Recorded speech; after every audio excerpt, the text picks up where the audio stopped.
Alright, boss. Yeah, so I never saw this motor run. It was pulled. I bought it for a very good price. Basically today I'm going to be finding out that it is capable of running. Like it turns over, all that good stuff. And then basically whenever I get the confirmation on that one, the motor that's under here, this is a non-E85 motor, and then the motor over here is an E85 motor. So obviously I want to go with E85 because it just is a lot cheaper already. It's got the fuel rail, the fuel system, all that stuff, injectors, blah blah blah. But yeah, so that's what we're doing. We're going to tear this bad boy down, see what she looks like. All right, hopefully with the directional mic pointed the way it is, that the highway noise back there isn't too bad. Not much I can do about it until the garage is put up, unfortunately. Just gonna have to deal with it. But anyway, we got some 8mm bolts here holding on the intakes. We're just gonna pop them off quick. I forgot to bring my impact drill, so that's an F in chat. It's gonna take a little bit longer because everything's gonna have to be done by hand, but it is what it is. The guy I bought this off of, he said that it only has, I think it was 140,000 miles. It came out of a Suburban, so I don't know if I believe that. It kind of looks like it's probably more than 140,000 miles, but it's so coated with grease and stuff that I didn't even know it was a bolt.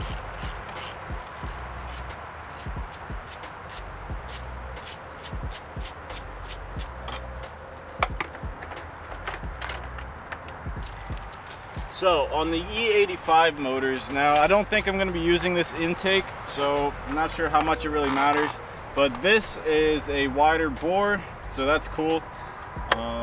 Get some more air flowing in there, but the injectors are different. Alright, so now the intake's off.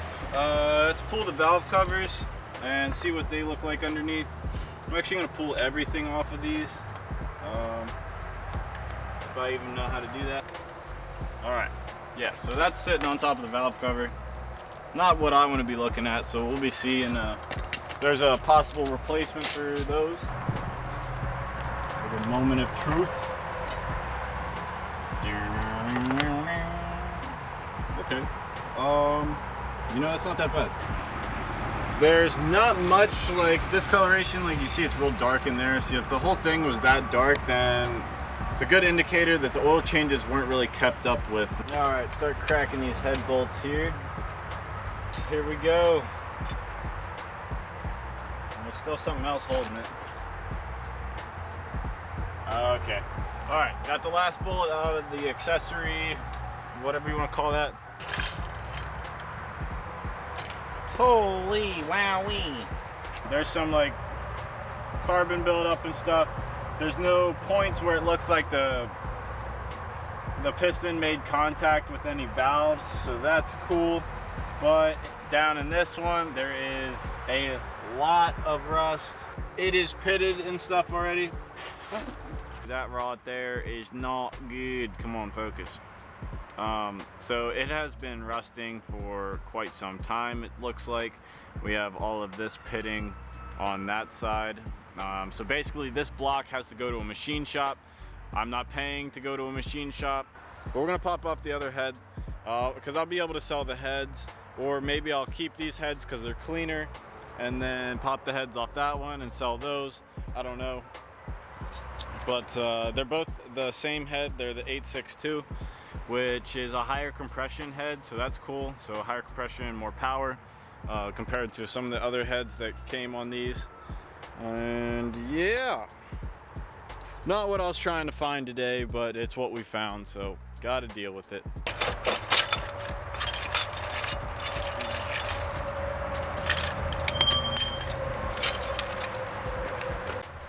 So if we go ahead and take a look at the head we just pulled off, valves look pretty good. They're all seated.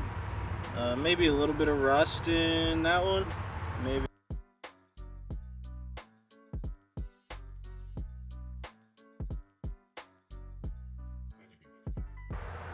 Alright, got all the accessories off over there, and now I guess we're just gonna roll it over. I don't have a wrench that fits this sensor, whatever it is. So I'll probably just have to buy a new one whenever I go and rebuild the other motor. No big deal, really.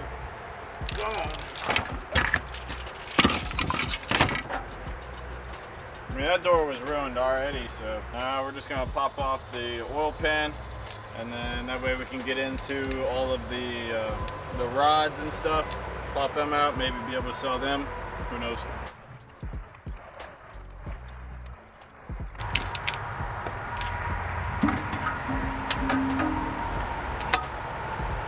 So got the oil pan off. The pickup tube looks pretty clean, so that's cool. The bottom of that has a lot of gunk in it, not gonna lie. But it doesn't look like metal shavings, it just looks like some sludge. High mileage motor. I'm sure it's not 140 like the guy said it was. I'm gonna go home and grab my impact because I have another, chipmunk just ran out of the barn. Because I have another motor to tear down like almost completely. I have this one down to tear down. Got the impact, got some lunch, ready to get back to it.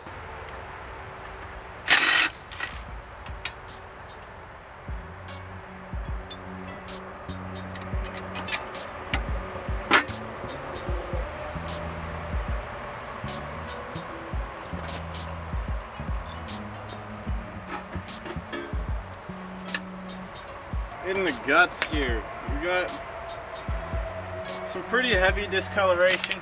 Definitely got some miles on her. She's pretty brown, tarnished, varnished, whatever you want to call it. But nothing catastrophic looking so far. No like metal shavings anywhere, so that's cool. So I feel like all of these should be good. Looking at the first bearing here. Hopefully it's focused in. There is a couple scoring marks that I feel with my fingers, but not too bad.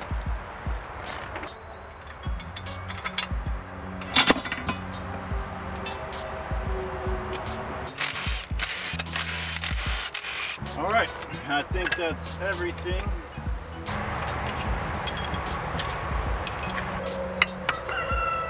Okay, that's not too bad. It is so hard to do YouTube working on stuff because like I touch one thing on here, my hands are covered in grease and then I can't film anymore. So yeah, it's annoying. Hopefully this video comes out all right, but I need a filmer already and I'm not even making a dime off of the YouTubes. We're not going too deep on this one. We're just going accessories, heads, and just gonna turn over the motor to make sure that there's no rust like the other one. All right, popping off these valve covers. Go ahead and look at that. That is awesome right there. I love to see that. So the other ones were very tarnished, very black, and the other motor was lower mileage than this one. So this is a very good maintenance routine. The Valley, there was water sitting in here. Don't like that. Don't know how it got in there.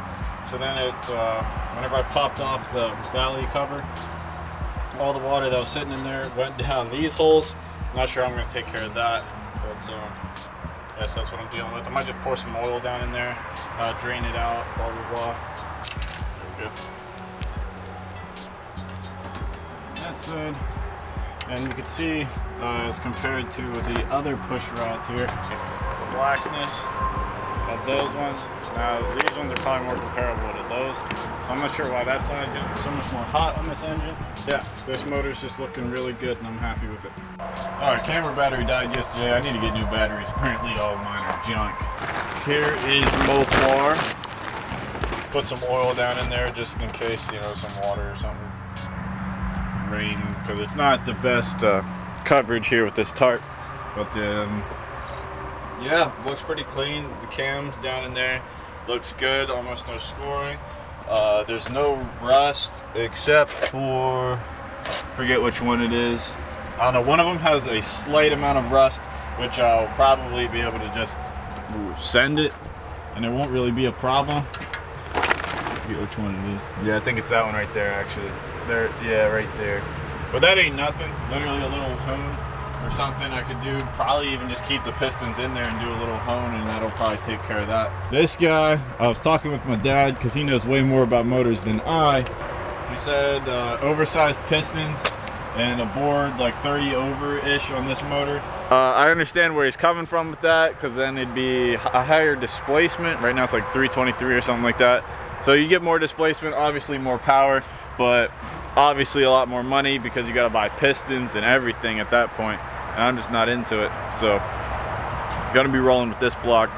Yeah, I just didn't make an outro yesterday, so this is the outro. Thank you guys for watching.